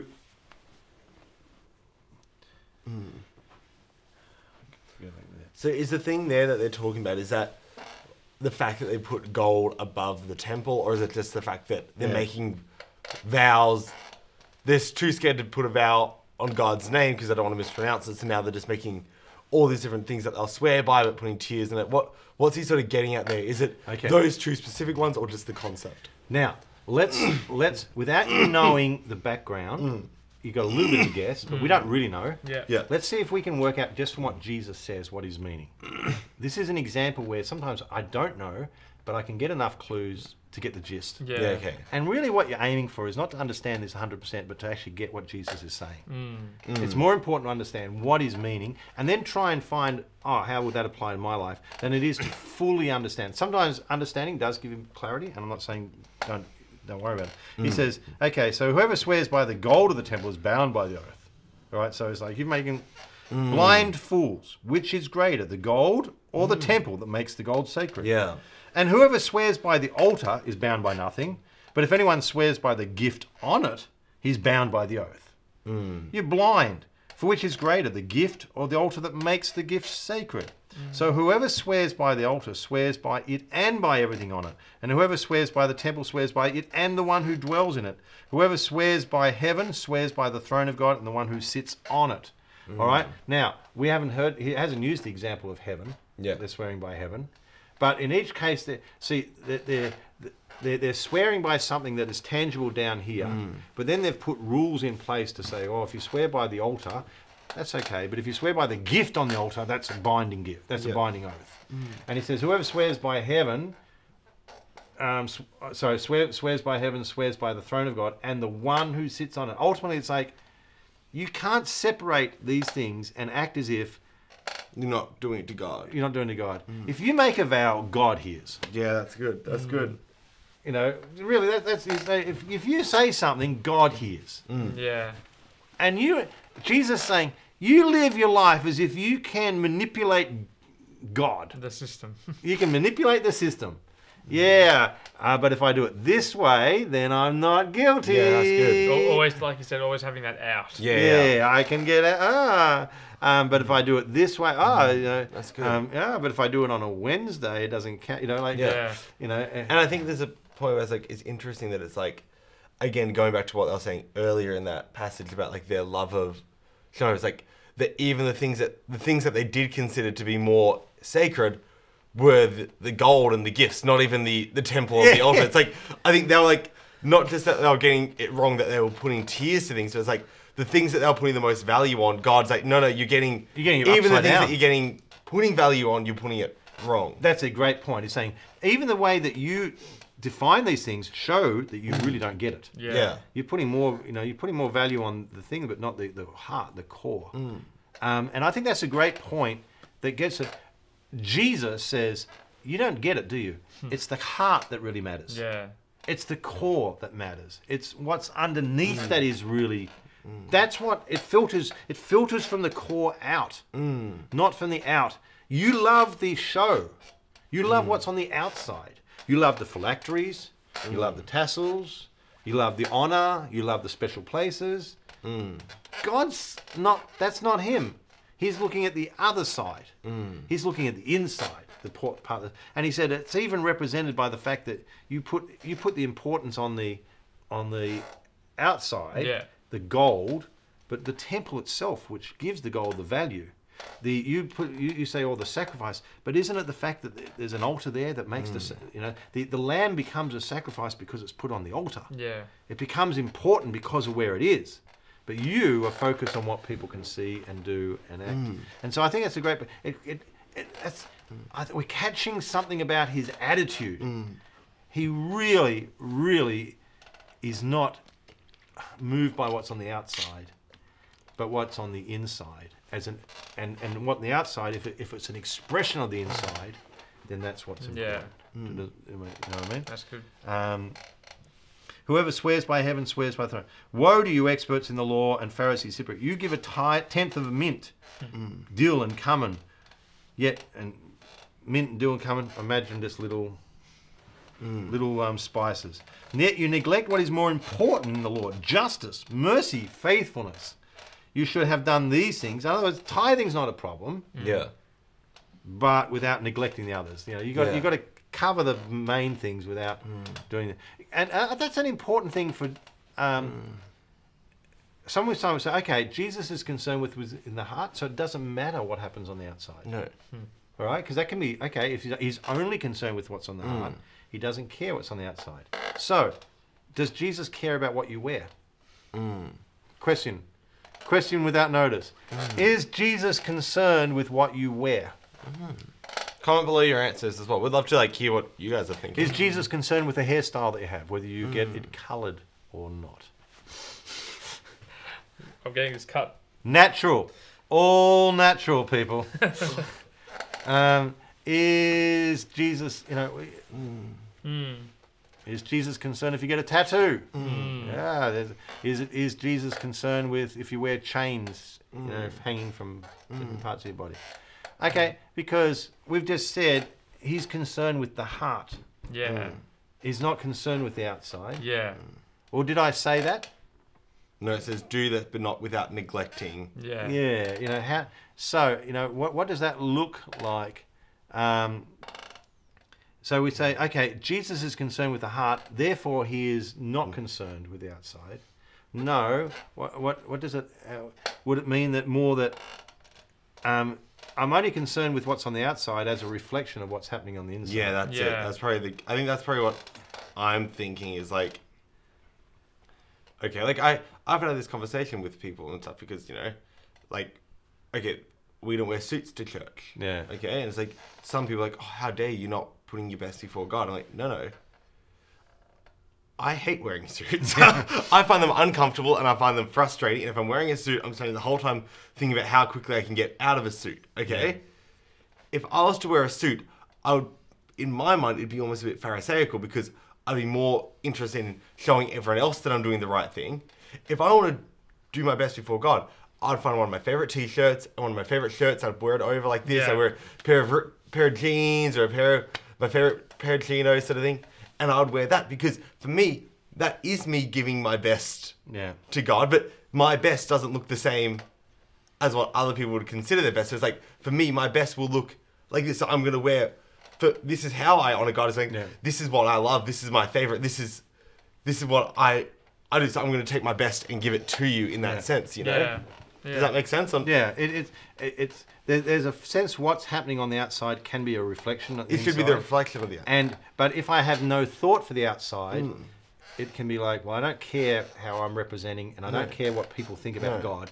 No. That's also not very healthy because it's okay, I've got to be aware that, you wear different clothes at different places in your family. Exactly. I don't go to church in my pajamas. No, exactly. Right? There's nothing wrong with pajamas, but they're suitable for one place and they're not suitable for others. And that's this sort of common sense, but sometimes common sense is not so common. You've got to God is concerned, it starts with the heart, and then it outworks. And that's why you often, if it works really well, and if it's working properly, you see someone who is doing something on the outside, maybe harming themselves or wearing clothes that are very dishonorable to themselves and to their life, you know, and they get saved and God begins to work. And guess what happens? They begin to wear different clothes, or they begin to change their appearance. They begin, you know, like, I'll give an example now. Someone might have a hairstyle which is sort of covering their eyes and stuff like that. And you think, oh, that's just a trend. But it can also be a sense of... They can be doing it for the reason of... Yeah, something's broken on the inside and I'm expressing it on the outside.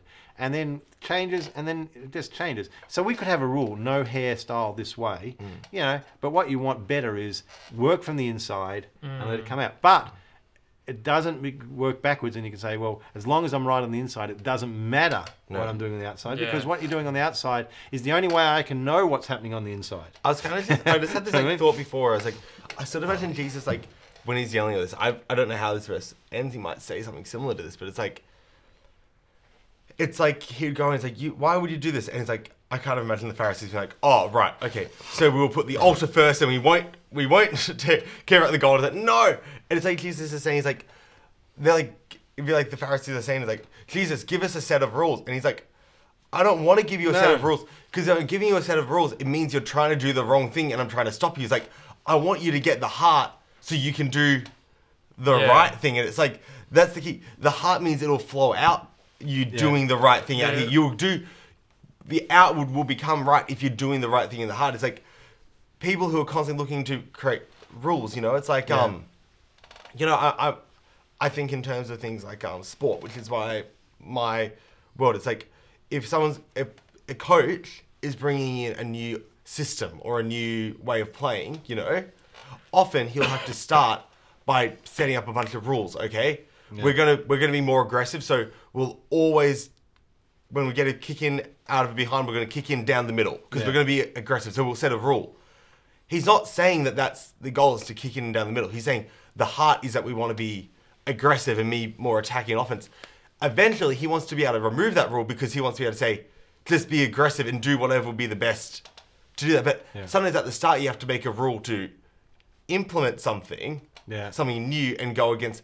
But the goal is not to follow the rule. The goal is to get the heart right, so you can then, you know, look at I was saying like music, you know, the great musicians, they break all the rules. I was watching a video last night, Billy Joel, who one of his songs just broke every rule about what music should be and sticking within a key and just played every no note followed anything. But why did he do it? Because he learned the heart of music enough and knew music well enough that he could break the rules to get, because he knew what he was doing, sort of thing, you know? Yeah. It's important that it can get the heart of it and then let that flow out. But you've got to let it flow out.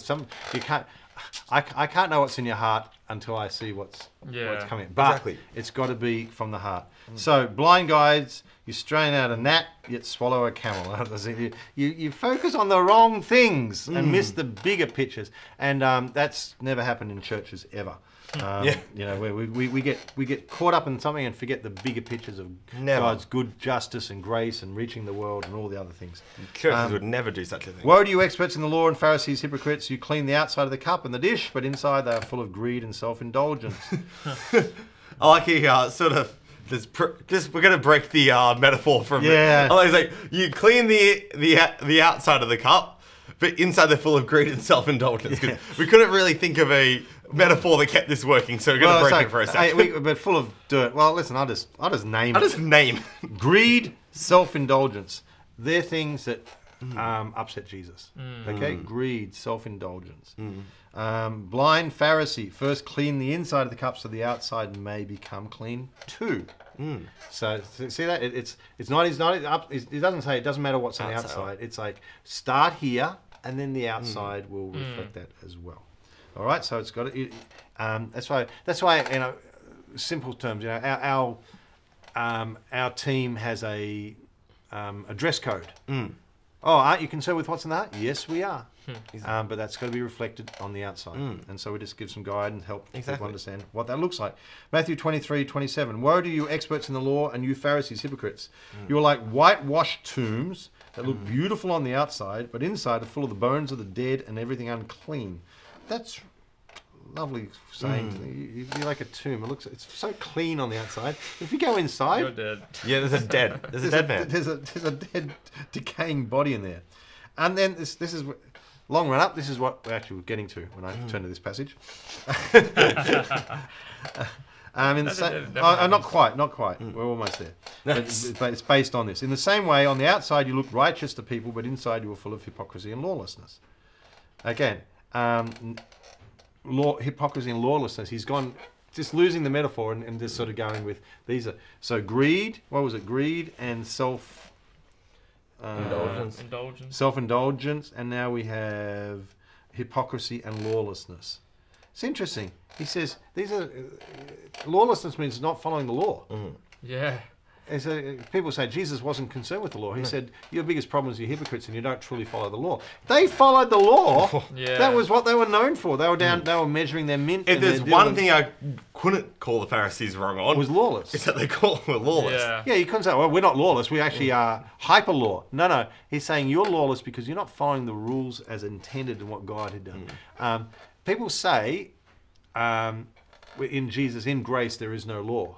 No, it's a different law. It's the law of grace. It's the rules of grace. There is still requirements. Still law. Yeah, but it's the boundaries and things are still there. But it's not the Old Testament, different thing. Woe to you experts in the law and Pharisees, you build tombs. Now, here it is. You build tombs for the prophets and decorate the graves of the righteous. And you say, oh, if we'd lived in the days of our ancestors, we would not have participated with them in shedding the blood of the prophets. All right, so we'll just guess because it's sort of obvious. Back in the day, the prophets were not always appreciated. Some of the prophets died. Who would have thought it? Prophets were appreciated when they prophesied the right thing. Yeah. And true prophets often didn't. Yeah, and you go. They love Jeremiah. You look at prophets like Jeremiah, and he said, they heeded his words. Well, and people. He said, you've got people there telling you what you want to hear. Yeah. He said, I'm here to tell you what God says. Yeah. All right, and they didn't want what God says, and they were mad with him, and they got upset with him. They threw him down in a well, and they different prophets got. If you want to know how what sort of things people enjoyed, using that term, enjoyed because they were following God. It says, this is from Hebrews chapter 11, a bit of a sort of an overview of the type of people. It says, and others experienced mockings, scourgings, chains, imprisonment. They were stoned, they were sawn in two, they were tempted. They were not like the magician where they're put back together, though. No, they were sawn in two. They were tempted. They were put to death with the sword. They went about in sheepskins and goatskins, being destitute, afflicted, ill-treated. They got harshly treated at times. But he said, but they're saying our ancestors actually got it wrong. Yeah, they might have killed the prophets, but then we recognised our mistake, and we built a tomb to honour them. So we would recognise the prophets by building a tomb and by a memorial to say, these guys, we really do honour them. We do love them. They're amazing. Yeah. Jesus says, actually, you say, oh, if we lived in the days of our ancestors, we wouldn't have participated with them in shedding the blood of the prophets. He said, by saying this, you actually say something against yourself, because you actually called them your ancestors. That you are descendants of those who murdered the prophets. You've actually connected yourselves to them. You sort of said, I wouldn't have done what my ancestors did. He said, your ancestors. Yeah. Interesting. Interesting. You actually are connected to them. And fill up then the measure of your ancestors. What does that mean? We're going to find and paraphrase will help here. You are following in their steps, filling up the full measure of the evil. I like what NLT says. Go ahead and finish what your ancestors started. Yeah. You're actually today demonstrating that you're of the same ilk. Yeah. But you don't even recognise it. And I recognise in this is where we came to, the Jesus in the Bible is easier to live with than the Jesus sometimes in today, working amongst us. Yeah, that's good. And sometimes we say, oh, they were terrible back then. The first disciples were a bit blind. Well, the fact that I call them disciples. Yeah. Well, they were me. I'm connected with them. I had the same, so I can have that same connection. I'm not saying I'm a Pharisee and whatever, but I'm just saying what happened was that they looked back and they said, we would never make that mistake. We would never do what they did. Jesus said, ignore that and think about, what are you doing today? That's more a proof of how you would. Yeah, that's good. He said, I'm here right amongst you and you hate me. I reckon one of the best examples that I know of is a prophet and an amazing man of God called Smith Wigglesworth. If you want to do yourself a favour, find a biography and read about the life of Smith Wigglesworth. There's a few out there. They're exhilarating. They're amazing. Hearing the stories about this man of God. He was not in ministry till later in years. He was a plumber. He was a harsh, rough man. In the sense of not refined, not cultured. He was a loving man. I'm not saying he was rough now. I'm saying, but he was not brought up through private schools. He spoke using Cockney sort of language, and he wasn't royalty. No, and he didn't come into the things until later, but when he did get hold of God, he was passionate. He went all in, and he was bold. He would do things that would cause other people to get embarrassed. He came to Australia, and he was in Sydney, and the pastor there said, "I'll take you out for lunch." As a special, we've got the man of God here in Australia. We're doing great meetings. So he took him to a very fancy restaurant in Sydney, and he thought this will be my way of honouring him. And he said, so this pastor is sitting there, and they're in a very fancy restaurant, and suddenly Smith Wigglesworth is looking around and is a bit distracted, and he gets his cup and he goes ding ding ding ding ding ding, gets everyone's attention, and he goes, I've been noticing that no one has been saying grace before they eat. Everybody stop what you're doing. Yeah. He said, pigs eat without saying grace. So I will say grace for everybody. Nice. So he said grace for the room and then sat down. And the pastor said, I wanted to get under the table. And I was so embarrassed. Not my church. So I read stories about Smith Wigglesworth. He's amazing. In the story. Story, yeah. Because I read about his boldness and people getting healed and people getting set free and doing really courageous things and bold things. And, there was a story after that, people got saved because, the pastor's like, I was embarrassed, but suddenly people recognize him as a man of God and they come and suddenly he's leading them to the Lord and ministering to them. It's like, maybe there's two sides to this boldness. Do you know what I mean? You're bold in one way. But I often think I love the stories of Smith Wigglesworth. Would I love the Smith today? All right? Be very careful about building memorials to situations and trying to pretend that you would handle it differently. We think Jesus is amazing. Yeah, that's good. He's just, and we love him. But look at the things he was saying. Look at the things he was confronting. He was not beating around the bush. He wasn't out to make friends. No. And now but he wasn't an angry. You've got to be very careful. You can just become an angry preacher. And I'm not saying he was angry, but he was. And I want to dive in and say, what was it that really upset you, Jesus? What was moving you? What worked in you? What was it stirred you up? Because you know what? I don't want to have a memorial Jesus. Yeah. But realize that the people at the time found him very difficult. There was that. I think we've talked about it in the Bible school where in John chapter 6 verse 66. Actually, I'll just refer to it. The preacher's 666 verse. Yeah. After this, many of his disciples quit following him, that's Jesus, and did not accompany him any longer. Yeah. He said such things that so upset them that many of his disciples said, we can't handle this, and left.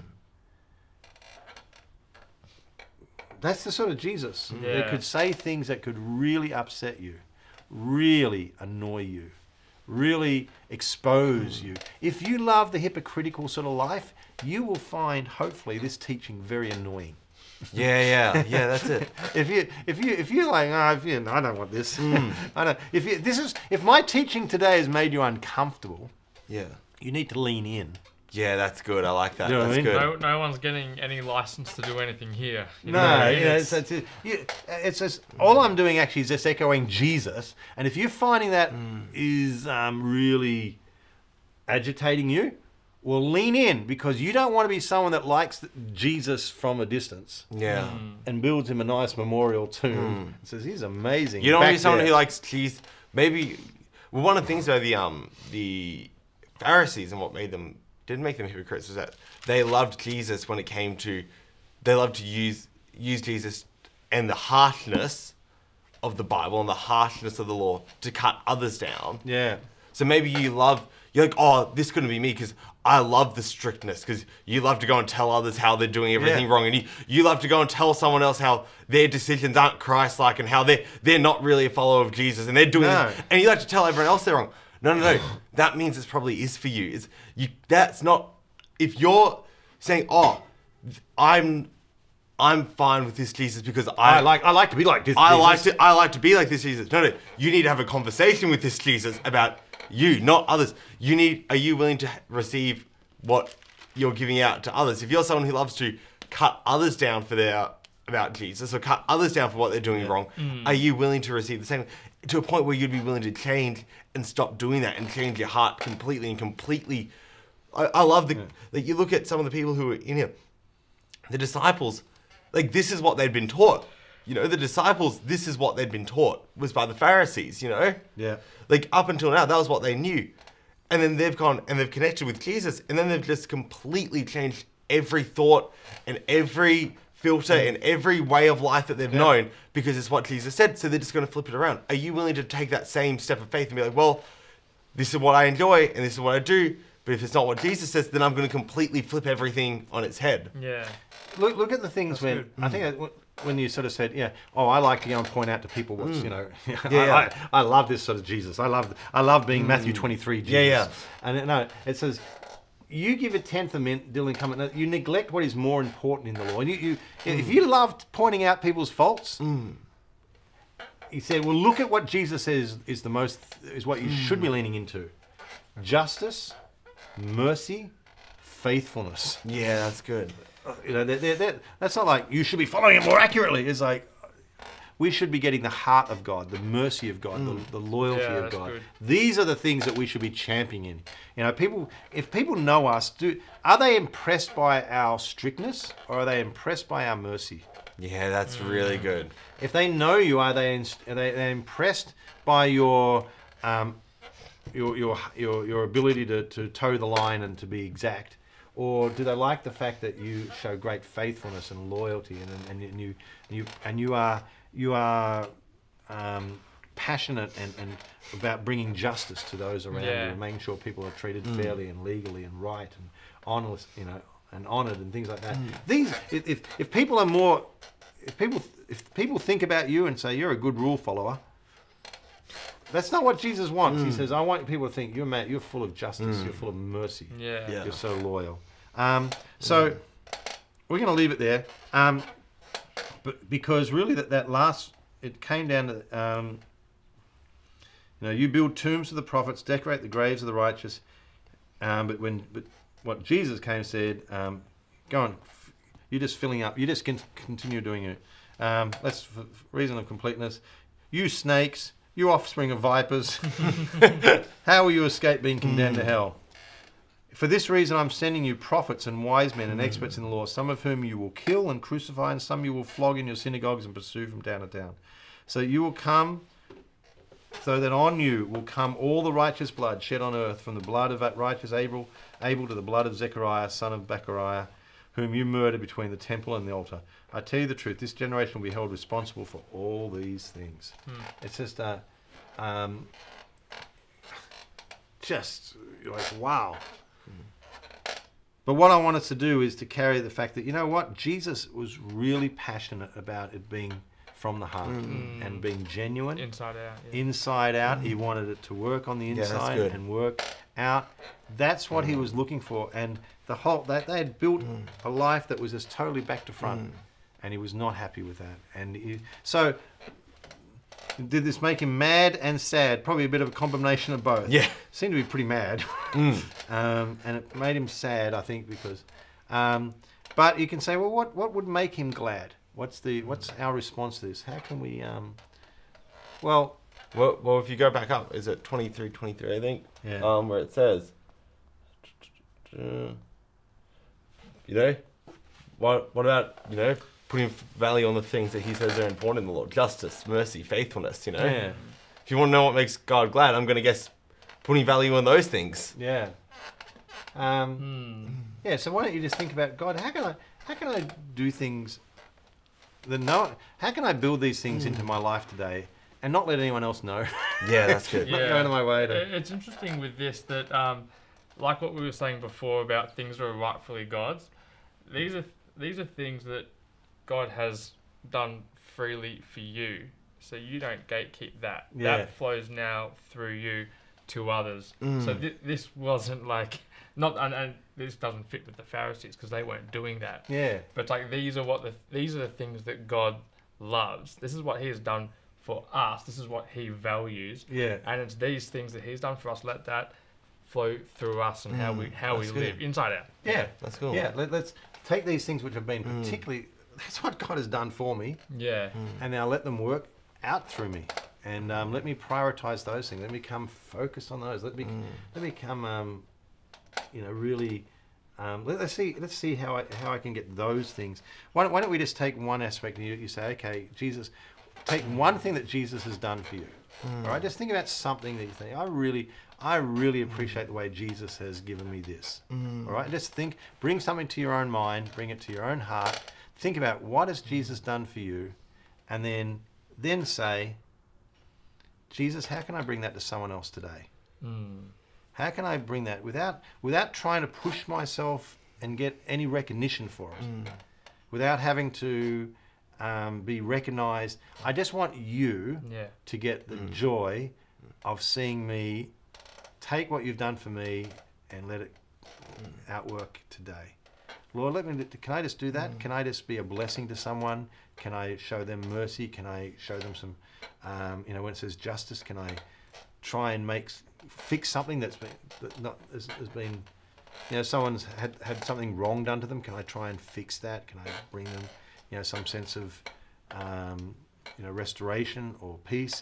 Can I bring some area of mercy and show someone love? Can I, express some sort of way of serving you loyally and faithfully? Just do something that represents what you've done for me, Lord. Because they're the things that really that's what gets you excited. Hallelujah. So, Father, I thank you. We just praise you and thank you for what you've done for us. I thank you, Holy Spirit, that you take these words and Lord, you'll build them. Lord, something will just stir in people's hearts. Father, towards what Jesus really, what he's really about. His integrity is from the inside out. Lord, I thank you that we would be able to represent that and reflect that. Yeah. And Lord, just to take the good things you've done for us and just be that. I thank you, Father. If people could, we think of Dr. Savelle. Lord, one thing people will say, he was real. Yeah, that's good. He was real. There was no layers to him of fakeness. There was no, Lord, it was what you saw was what he was. And I thank you for that, Lord. And I want that to be my testimony. That people would recognize everything they see is just a reflection of the things that you've done for me. And Lord, the mercy you've shown me, I would show others. The loyalty that you've given to me, I would be able to bring down. The justice, the things that you've made right in my life, then Lord, I can help others. Father, I thank you that we can be a reflection of that. And Father, bring you great glory in Jesus' name. Amen. Amen. Amen. Well, thank you for joining us today. I don't know about you, but I say this every week, but I love that. I feel like we're learning. I've really enjoyed this series. It's learning so much about Jesus and the real Jesus. Yeah. And, you know, it's like every time we do it, I just come away more and more just amazed at what he does and what he has planned for us and the desires he has for our lives. And I've really enjoyed it.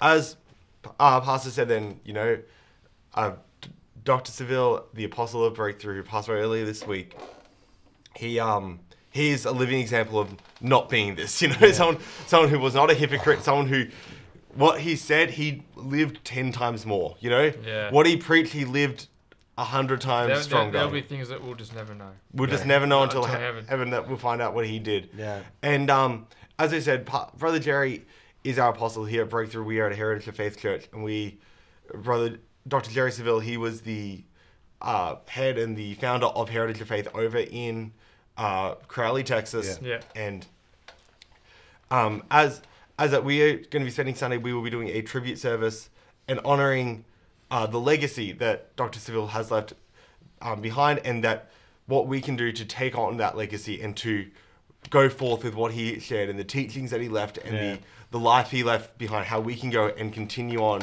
with that legacy. So we encourage you, if there's one Sunday you want to be in the room, I encourage be there this Sunday. It's going to be fantastic. We want to, you know what I want, the picture I have for Sunday is that we take the baton and run. Yeah, that's awesome. I love that. We're taking what Brother Jerry, his whole passion, he's just got, and we're taking that and we're running and we're taking another step. So I'm expecting and I'm believing, putting my faith out that there's going to be a real move of God on Sunday, because that's what Brother Jerry was preaching. That's what he was looking for. That we would have a powerful move of God. Well, let's see that on Sunday as we move forward with this. And as I say, if you can't be in the building, be online. If you can't watch us live online, watch it afterwards. It's going to be a great service.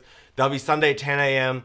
And then be back next Wednesday night. We have life groups? Yes, next Wednesday night is life groups. If you don't know what a life group is, it is a place where we can actually learn to live out these things that we're learning. It's a place where you join together with other people who are just wanting to become more like Jesus. It is a great place to do that. Check out the website www.breakthrough.org.au to find out about life groups. And then next Friday, be back here for Academy. We've still got some more exciting things happening in Academy in the very near future. Yeah. We're announcing, we're not sure whether it'll be next Friday or one of the upcoming Fridays, but we've got some really exciting things that are happening. So stay tuned for that. But on behalf of myself, Pastor Peter, and Josh, thank you so much for joining us. See you, everybody. Bless you guys, and we'll see you next Sunday. Bye for now.